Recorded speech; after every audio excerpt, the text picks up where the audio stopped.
نظریاتی زندگی گزارے. اگر دوڑ دھوپ صرف بہترین گھر کی ہوتی، اگر دوڑ دھوپ صرف جائیدادیں بنانے کی ہوتی، اگر یہی کام ہوتا، میں کہا کرتا ہوں اگر دولت بڑی پیاری ہوتی نا تو سب سے زیادہ سیدہ فاطمہ کے گھر ہوتی.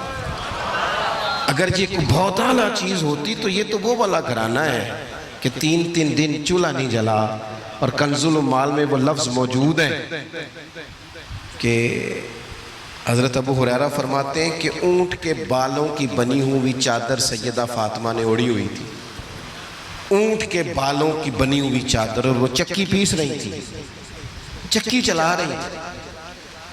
کہتے حضور نے دیکھا تو نبی پاک کی آنکھوں میں آنسو ضرور آئے. اور پتہ محبوب نے کیا فرمایا؟ یہ کنز المال میں موجود ہے. محبوب فرمانے لگے شہزادی دنیا میں تھوڑی سی تکلیف برداشت کرو، آخرت کی ساری عزتیں اللہ تمہیں ہی عطا فرمائے. سبحان اللہ. یہ تھوڑی دشواری ہے. یہاں ہر بندے کی بیٹی دکھی نہیں، جس کو بھی پوچھ لیں دکھی ہے، جس سے بھی پوچھ لیں. حضرت جی دعا کرنا، پیر صاحب دعا کرنا، مفتی صاحب دعا کرنا، بزرگوں دعا کرنا. کیوں جی؟ بیٹی بڑی تکلیف میں. کیوں جی؟ کہتے سسرال والے کام بڑا کراتے ہیں. چکی پیستی ہے، لیپا پوتی کرتی ہے، اس کے ہاتھوں میں چھالے پڑ جاتے ہیں. ایسا ہوتا ہے کہ ستو کبھی آ جائیں تو پھر سارا دن ان ستووں پہ ہی گزر جائے.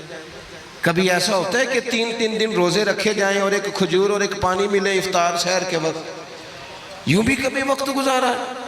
اور میرے عزیزوں یاد رکھنا، ہم نے جو مزاج اختیار کر لیا ہے نا اس وقت، یہ جو پوری دنیا میں گاڑیاں بھاگ رہی ہیں، ملک سے باہر لوگ جا رہے ہیں، دولتیں جمع ہو رہی ہیں، یہ ضروریات کا رٹا نہیں، یہ ضروریات نہیں، یہ خواہشات ہیں.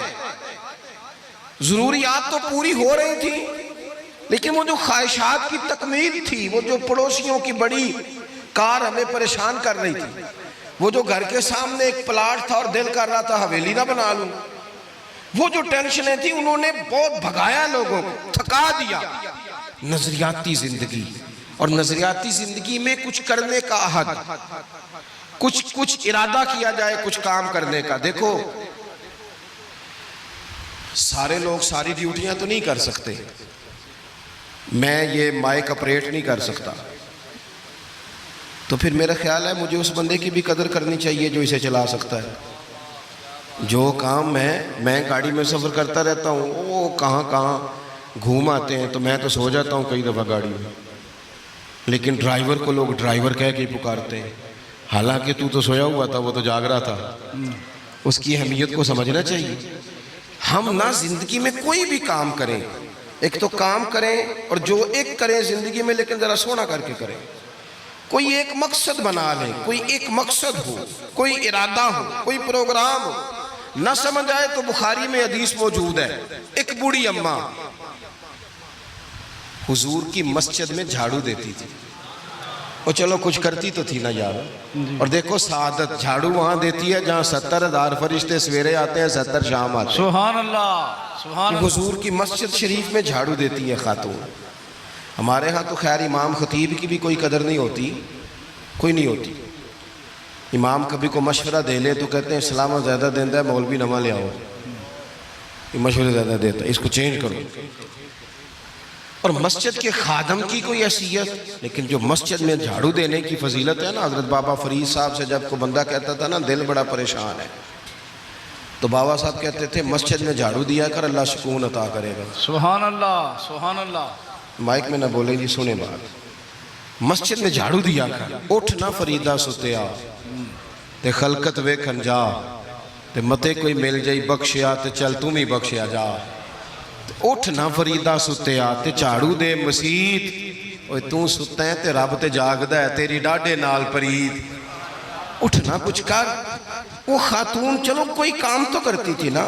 دیکھو نا گلی سے گزرتے ہیں لوگ، اب وہاں کھڈا ہے، سب کا موٹر سائیکل گاڑی سب تنگ ہوتے ہیں. جو بندہ ابھی گزر رہا ہے نا روڈ پہ، وہ تبصرہ کر رہا ہے کہ دیکھو بلدیہ والے صحیح نہیں کراتے. تبصرہ جو سارے کرتے ہیں، ایک کئی تے ایک دا بڑا، 2 بندے درکار ہیں، رستہ ٹھیک ہو جاتا ہے. پر اتنی محنت کرنے کو کوئی تیار ہے، کیونکہ ہمارے ملک میں جو شے سب سے عام ہے وہ تبصرہ ہے.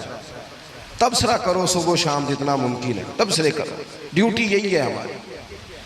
وہ خاتون مسجد شریف میں جھاڑو دیتی تھی، کوئی زندگی کا مقصد تو بنایا، کوئی نظریہ تو ہے۔ صحابہ نماز پڑھ کے چلے جاتے، خاتون جھاڑو لیتی، حضور کی مسجد شریف میں جھاڑو دیتی، بیمار ہو گئی، قربان جائے، حضور تیمارداری کے لیے تشریف لے گئے، رات کو انتقال ہو گیا، ٹھنڈ کا موسم تھا، حضور کا حکم ہے جلدی تدفین کر دو، صحابہ نے تکلیف دینا مناسب نہ جانا، اس خاتون کی تدفین کر دی۔ سارا کچھ جاننے والے رسول جو فرش پہ کھڑے ہو کے عرش کی خبریں دے، وہ تشریف لائے اور آ کر کے پوچھا خبر کیوں نہیں دی مجھے اس بوڑھی کے جنازے کی؟ کوئی کام تو کرتی تھی نا، کوئی ڈیوٹی تو تھی نا، خبر کیوں نہیں دی؟ ویسے تو وارث جنازہ پڑھ لے تو دوسرا جنازہ جائز نہیں، وارثوں نے نہ پڑھا ہو تو دوسرا جنازہ پڑھا جا سکتا ہے، حضور تو خود وارث ہے نا ساری امت کے۔ ہائے ہائے، بے شک تو بے رسول شک، کریم قبر پہ کھڑے ہو کے فرمانے لگے صفے بناؤ، میں دوبارہ جنازہ پڑھاؤں گا، سبحان اللہ، میں دوبارہ جنازہ پڑھاؤں گا۔ کیوں؟ زندگی میں کوئی خدمات تو ہے نا، کوئی ڈیوٹی تو ہے نا۔ پہلے تو ہم کچھ کرتے نہیں، اور اگر کرتے بھی ہیں تو صرف دوسروں کا دھیان ہی رکھتے ہیں، دوسروں پر توجہ ہوتی ہے کہ فلانا فلانا، بھئی آپ اپنا کام کریں، کچھ زندگی میں کر گزریں، کوئی ڈیوٹی کریں۔ اگر زندگی نظریاتی ہوگی، دیکھو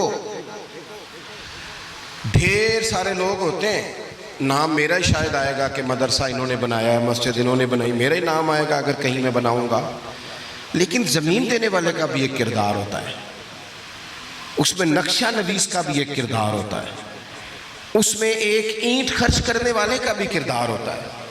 پھر وہ کام ختم نہیں ہوتا، سریا وہ لینٹر ڈالنے والے جو ہوتے ہیں ان میں جو سریا باندھنے والا ہے وہ بھی ایک قیمتی کردار رکھتا ہے۔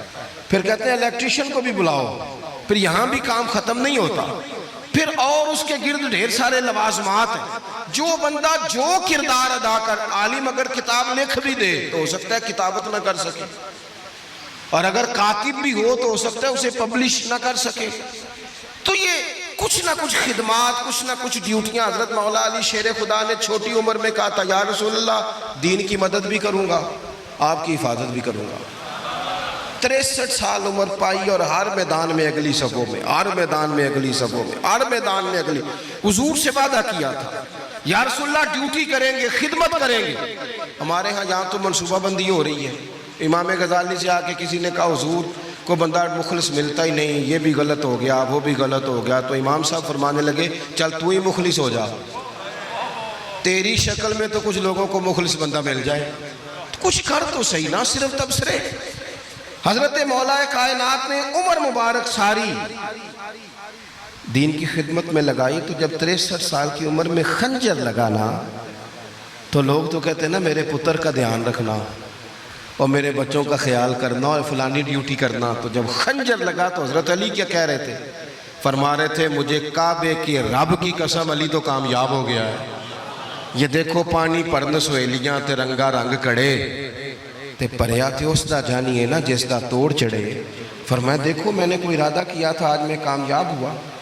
باتیں زیادہ نہیں کرنی، بس ختم کرتا ہوں۔ جب یوں نظریاتی زندگی ہوتی ہے نا، نظریاتی، پھر بندہ تھوڑی سی تکلیف بھی سہ لیتا ہے۔ کوئی کام کر رہا ہے نا بندہ، صحیح بخاری میں حدیث ہے، ایک خاتون نے آ کے عرض کیا تھا یا رسول اللہ صلی اللہ علیہ وسلم مجھے مرگی کا مرض ہے، بڑی تکلیف میں ہوں۔ اللہ کے محبوب علیہ السلام سب کے لیے دعا کرتے، بلکہ حضور تو دست شفا پھیرتے تو اللہ کرم فرما دیتا، لیکن نبی پاک صلی اللہ علیہ وسلم کی خدمت میں عرض کی یا رسول اللہ صلی اللہ علیہ وسلم مرگی ہے۔ تو آج حضور نے انوکھی بات کی، وہ پیچھے صاحبزادہ بشیر صاحب تشریف لائیں، آگے تشریف لے آئیں۔ نبی پاک صلی اللہ علیہ وسلم نے نا جی آج نظریہ سمجھایا، توجہ ہے آپ دوستوں کی میری بات پر۔ حضور فرمانے لگے اگر تو کہے تو میں دعا کرتا ہوں اللہ شفا دے دے گا، اور اگر تو کرے صبر، معنی کیا ہے؟ مرگی کے ساتھ ہی گزارا کرے، اگر کرے صبر تو پھر میرا وعدہ ہے رب جنت عطا کرے گا۔ سبحان اللہ۔ ویسے ہم پیر صاحب کے پاس، سید صاحب کے پاس، بزرگوں کے پاس جائیں، پیر صاحب ہمیں کہیں کہ گوڑا ٹھیک کرانا ہے درد کے یہاں جنت چاہیے، ساڑھا کی جواب ہے اے گوڑے دا کچھ کرو نا جی، اے سون نہیں دیندہ، یہی جواب ہے نا۔ لیکن نظریاتی لوگ نظریاتی ہوتے ہیں۔ نبی پاک صلی اللہ علیہ وسلم نے فرمایا کہ تو بتا، اگر تو کہے تو دعا کرتا ہوں اللہ شفا دے دے گا، اور اگر صبر کرے تو پھر تیرے لیے جنت ہے۔ اس خاتون نے 1 منٹ نہیں لگایا سوچنے پہ، یہ نظریاتی لوگ ہوتے ہیں۔ عرض کی یا رسول اللہ آپ دعا کر دیں رب مجھے جنت ہی عطا کرے۔ سبحان اللہ۔ کیا مطلب کہ میں گزارا کر لوں گی مرغی کے ساتھ، صبر کر لوں، مجھے اللہ جنت دے۔ حضور نے دعا کر دی۔ خاتون عرض کرنے لگی حضور جب مرغی ہوتی ہے تو جسم سے کپڑا ہٹ جاتا ہے، حیا آتی ہے، خاتون ہوں، عورت ہوں، تکلیف محسوس کرتی ہوں۔ محبوب نے دعا کر دی۔ صحابہ کہتے ہیں جتنی بھی مرغی ہوتی تھی اس کے کپڑے نہیں جسم سے ہٹتے تھے، جتنی مرضی بھی ہو کپڑا قائم رہتا تھا۔ دیر تک وہ بوڑھی اماں زندہ رہیں۔